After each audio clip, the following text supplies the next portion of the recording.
Assalamualaikum warahmatullahi wabarakatuh. Kita lanjutkan materi berikutnya, lanjutan dari eh, materi kemarin, ya, yang keempat, masih tentang kesesatan berpikir bagian kedua. Subtemanya adalah kesesatan relevansi. Jadi minggu lalu kita bahas tentang kesesatan karena bahasa atau diksi, gitu ya. Hari ini kita masuk ke kesesatan relevansi. Oke, nah kesesatan relevansi ini secara teori, ya, dikarenakan adanya kesalahan dalam penentuan eh, atau pengambilan kesimpulan dari premis-premis yang tidak tepat. Ya. Salah satunya sebenarnya banyak nih ya, ada beberapa lebih dari 20, tapi saya tidak ambil semua, saya ambil sebagian yang memang berpotensi, bahkan beberapa saya menemukan di dalam praktek hukum. Sehingga nanti Anda bisa langsung tune in ketika kita masuk ke dalam materi logika hukumnya setelah UTS. Oke, yang pertama. Oke, di sini ada tiga. Saya ungkapkan lebih dahulu. Yang pertama adalah argumentum ad hominem. Di dalam buku ajar, argumentum ad hominem ini ada dua jenis, ya.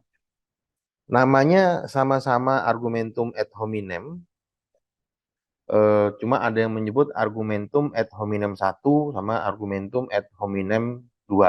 Nah, ini yang saya ambil argumentum ad hominem satu, ya, karena yang dua tidak terlalu relevan dengan hukum dan praktik hukum dan jarang terjadi. Tapi kalau yang argumentum ad hominem satu itu sering terjadi juga di dalam diskusi-diskusi di publik.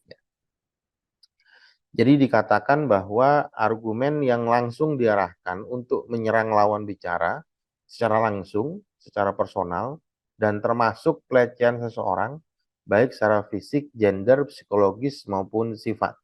Ya. Jadi jenis argumen ini dia tidak menjawab argumen dari lawan bicara, tapi dia menyerang atau mengalihkan jawabannya ke eh, pribadi dari si lawan bicara. Ya. Pribadi itu bukan cuma sekedar mungkin fisiknya, gitu ya, tapi eh, juga gendernya atau menyerang psikisnya, ya.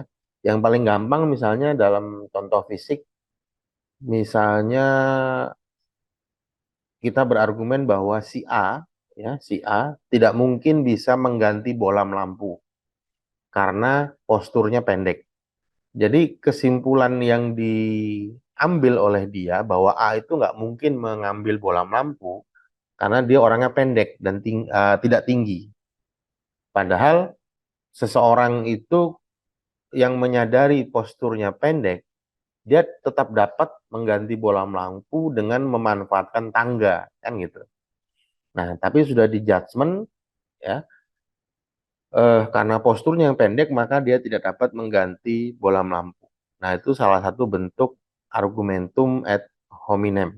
Nah, nanti banyak misalnya kalau ke arah perempuan juga, misalnya, oh, yang sering terjadi itu kalau gender, ya, oh jelas aja dia tidak bisa berargumen, gitu ya, karena perempuan itu akalnya pendek, ya, rambutnya panjang tapi akalnya pendek, beda dengan laki, rambutnya pendek, akalnya panjang. Nah, itu sudah menyerang gender itu, ya, sudah menyerang gender dan termasuk salah satu model falasi. Falasi yang kedua yaitu argumentum ad authoritatis, ya, argumen yang disandarkan kepada kewibawaan seseorang ataupun karena keahliannya sebagai sesuatu argumen yang logis. Saya perlu garis bawahi yang karena keahliannya, ya. Karena keahliannya yang dimaksudkan di sini bukan karena statement dari seseorang berdasarkan keahlian. Misalnya dokter mengatakan bahwa batuk disebabkan karena virus, gitu ya. Pilek karena virus, bukan, gitu ya. Kalau itu memang sesuai dengan keahliannya. Tapi seringkali kita mengatakan begini, apa yang diungkapkan oleh dokter tersebut pasti benar.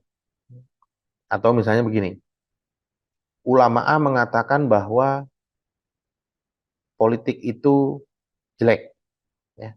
Jadi keahliannya, kewibawaannya dipergunakan untuk membuat satu kesimpulan pada ranah yang bukan bidangnya. Kalau Roma Irama yang bicara pasti benar, nggak ada salahnya. Kalau Noah yang nyanyi lagu pasti bagus. Kalau dulu ada band namanya Queen, ya, Queen yang nyanyi pasti bagus, ya. Jadi tidak diteliti mengenai objek dan konteksnya, apakah relevan tidak dengan keahliannya atau dengan kewibawaannya. Yang kemudian argumentum et baculum. Ini istilah-istilah dalam bahasa Latin, ya. Nanti silahkan dicari sendiri apa artinya ad hominem, apa artinya autoritas, autoritatis, gitu ya. Jadi saya langsung masuk kepada pengertiannya saja. Argumentum et baculum ini misalnya argumen yang mengancam seseorang untuk menerima argumen darinya dengan alasan jika menolak akan ada akibat tertentu. Nah, ini paling sering nih zaman dulu, ya, orang-orang tua kita tuh sering melakukan argumentum ad baculum, misalnya jangan duduk di bantal, nanti bisulan. Nah, ya. Kan sebenarnya premisnya nggak mungkin seperti itu, ya. Duduk di bantal bisulan, gitu ya. Jangan nyapu malam hari, nanti rezekinya kabur. Perempuan makannya harus bersih, ya. Kalau makannya nggak bersih nanti dapat suami berewokan. Nah, tentunya kan kita bisa balik. Loh, kalau laki-laki makannya nggak bersih, apa akan dapat perempuan berewokan? Nah, kan nggak mungkin juga pada perempuan berewokan, gitu kan. Apalagi tuh banyak nih, ya. Biasanya memang diucapkan oleh para orang tua ke anaknya. Di hukum pun ada, gitu ya. Di hukum pun ada, tapi nanti itu, ya. Nanti kita bisa lihat jenis-jenis argumentum ad baculum dalam praktek hukum. Kemudian argumentum et misericordiam, misery, ya, bahasa Inggrisnya artinya belas kasihan. Argumentum yang disandarkan kepada upaya membangkitkan rasa belas kasihan dari lawan bicara, ya, guna mencapai keinginannya. Misalnya contoh yang sering terjadi, pencuri motor yang beralasan bahwa ia miskin dan tidak bisa membeli sandang dan pangan, ya. Atau eh, seorang pengemis yang membawa anak bayi tanpa celana dan digeletakkan tidur di trotoar, sehingga memancing orang lain, ya, untuk merasa iba, ya. Jadi belas kasihan yang dimunculkan. Ini juga sering terjadi, terutama di pengadilan, ya, sampai ada yang nangis dan ini segala macam, ya.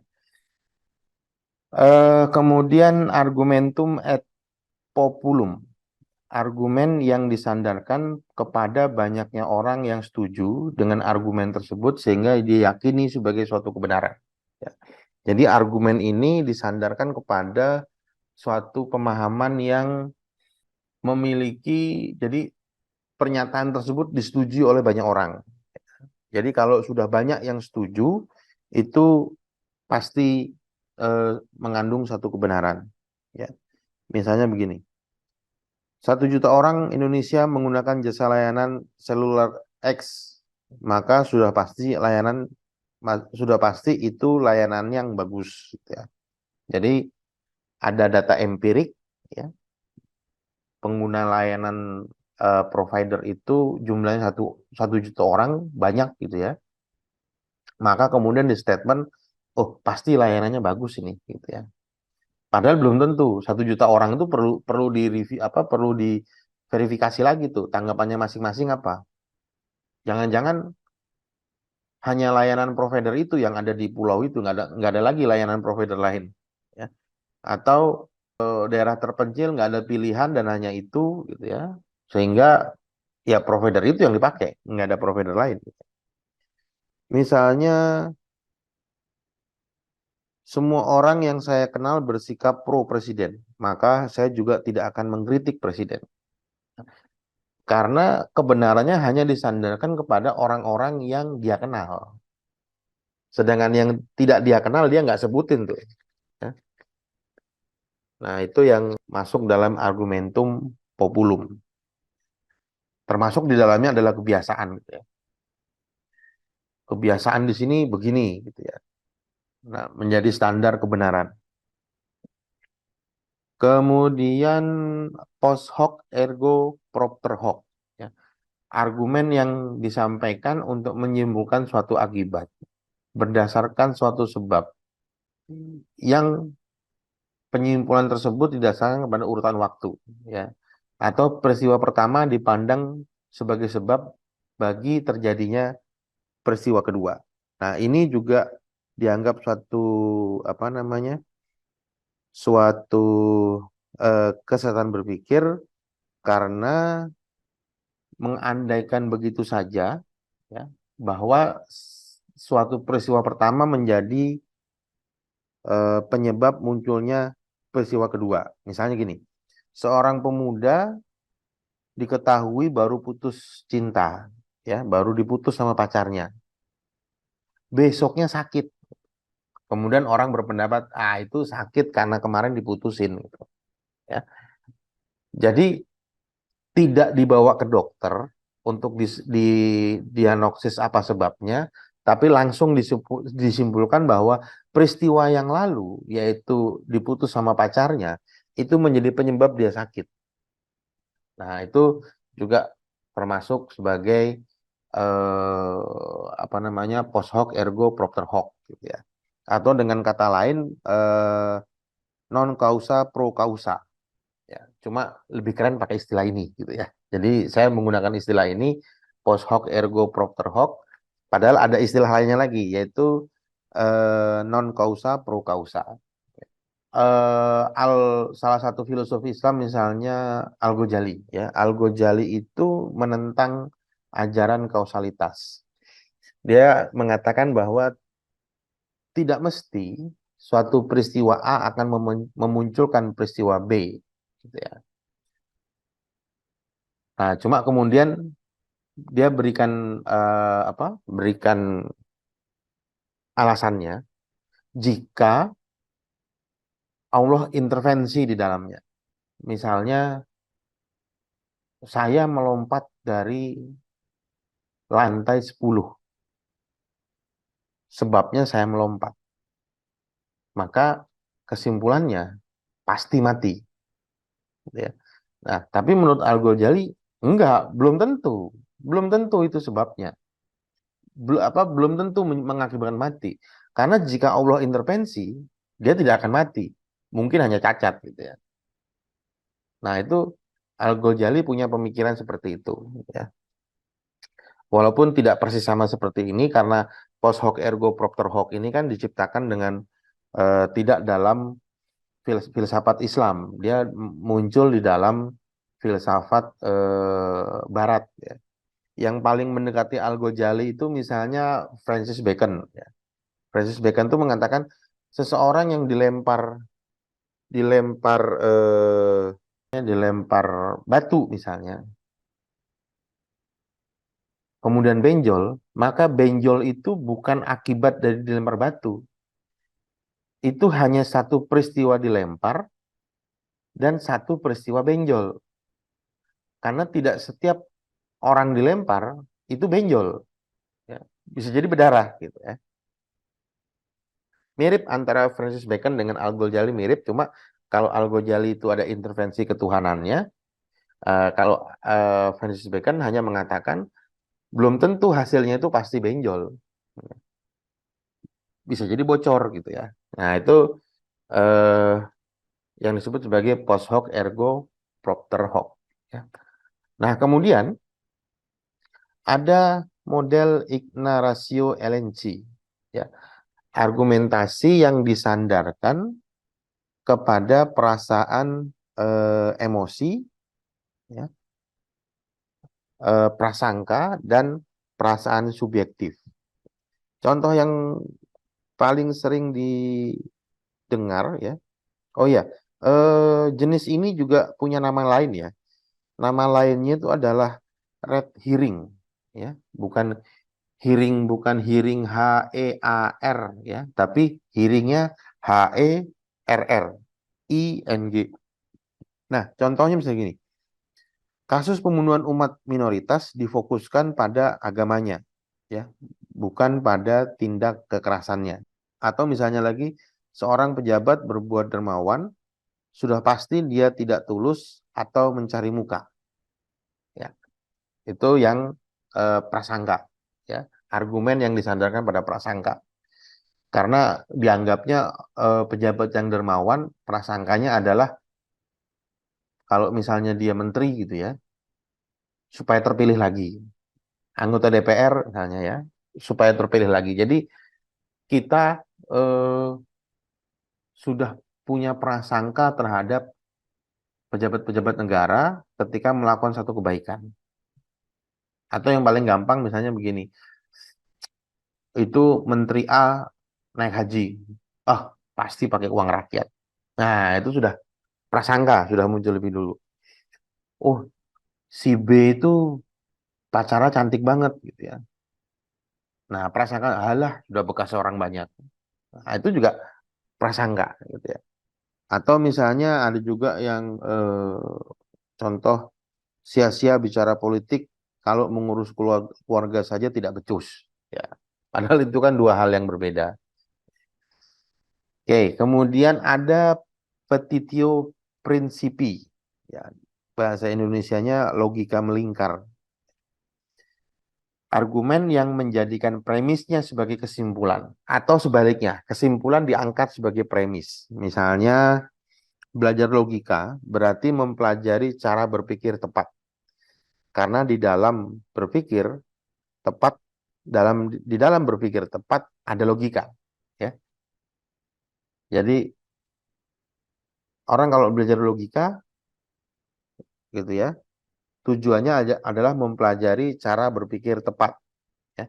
Karena dalam berpikir tepat ada logikanya. Jadi antara antara premis unsur dengan kesimpulan itu diputar, ya. Premisnya diputar-putar. Atau misalnya ada seorang dosen bertanya, kelas dimulai jam 9. Kenapa kamu datang jam 10? Terus mahasiswa jawab, iya Pak, karena saya terlambat. Nah, jadi dari premis awalnya jam 9, jam 10 itu sudah menunjukkan adanya keterlambatan.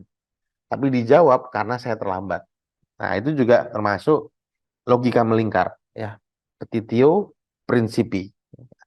Ada juga kalau mahasiswa menjawab, wanita cantik adalah, ya, wanita cantik adalah wanita yang berparas cantik. Nah, itu juga termasuk logika melingkar. Dalam filsafat itu ada aliran, ya, atau pola penalaran juga yang disebut sebagai tautologi, ya. Orang Jawa nyebutnya bulet. Misalnya begini, saya dan Anda adalah pembohong. Satu kelas ini adalah pembohong. Artinya, saya dan Anda dan satu kelas ini adalah orang jujur. Karena kita mengakui bahwa kita pembohong. Itu artinya kita semua adalah orang jujur gitu. Nah, itu juga termasuk logika melingkar.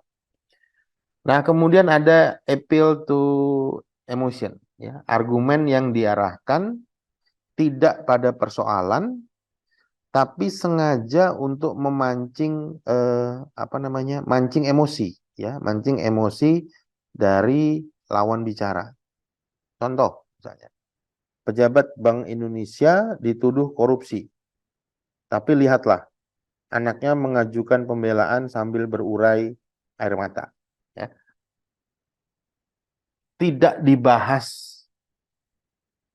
persoalan korupsinya, Tapi dia lari kepada persoalan yang sifatnya lebih mengarah kepada ungkapan emosional dari anaknya. Ya. Menangis itu juga termasuk emosi gitu ya. Jadi dari sekarang udah mulai tuh kalau kita katakan dia emosi gitu ya. Ntar dulu emosinya apa nih? Marah, nangis, ya, teriak-teriak atau apa gitu ya. Jadi itu yang dikeluarkan, ya, dipancing oleh suatu argumen dan merupakan argumen yang sesat. Ya. Kemudian ada argumentum et ignoratiam. Argumen yang dinyatakan benar karena kesalahannya tidak terbukti salah. Ya. Kesalahannya tidak terbukti salah, maka dia benar. Ya. Atau argumen yang dinyatakan salah karena kebenarannya tidak terbukti. Ya. Misalnya, saya belum pernah lihat Tuhan, setan, dan hantu. Sudah pasti mereka tidak ada. Ya, itu biasanya orang-orang kelompok ateis sering mengatakan begitu, atau yang terlalu apa liberal gitu ya. Karena tidak ada yang berdemonstrasi, saya anggap semua masyarakat setuju kenaikan BBM. Ya. Nah ini sama kayak di kelas ini. Ayo tanya, gitu kan? Ada yang mau bertanya? Ya, karena tidak ada yang mau bertanya, ya, maka saya anggap semuanya mengerti. Gitu ya. Jadi itu dosen sering ngomong begitu tuh di kelas, ya. Itu termasuk argumentum et ignoratiam atau kesesatan berpikir juga, gitu ya. Ya termasuk saya ya, sering sering menggunakan istilah itu ya. Ayo silakan bertanya gitu ya. Diem semua nggak ada yang nanya. Ah ya sudah, kalau sudah nggak ada yang nanya, berarti semuanya mengerti. Gitu ya. Padahal sebenarnya belum tentu ya, belum tentu. Mungkin karena ada yang takut, mungkin karena ada yang takut salah ngomong ya, takut kalau nanyanya salah dosennya marah gitu. Ada yang model-model seperti itu. Kita harus juga membaca buku-buku yang sudah ada. Ya, nanti saya pernah janji ya untuk mengasih memberikan link tentang buku logika dalam bentuk e-book, tapi saya lupa mulu. Ya, sebenarnya sudah ada mahasiswa yang sering ingatin, tapi tetap aja lupa gitu ya. Jadi insya Allah dalam waktu dekat ini saya coba berikan G Drive-nya. Nah, sementara jenis-jenis eh, kesesatan berpikir cukup sampai di sini karena jenis-jenis itu yang saya anggap sering terjadi dalam dunia praktek hukum ya di Indonesia. Baik, terima kasih sudah mendengarkan. Mudah-mudahan memberikan manfaat. Assalamualaikum warahmatullahi wabarakatuh.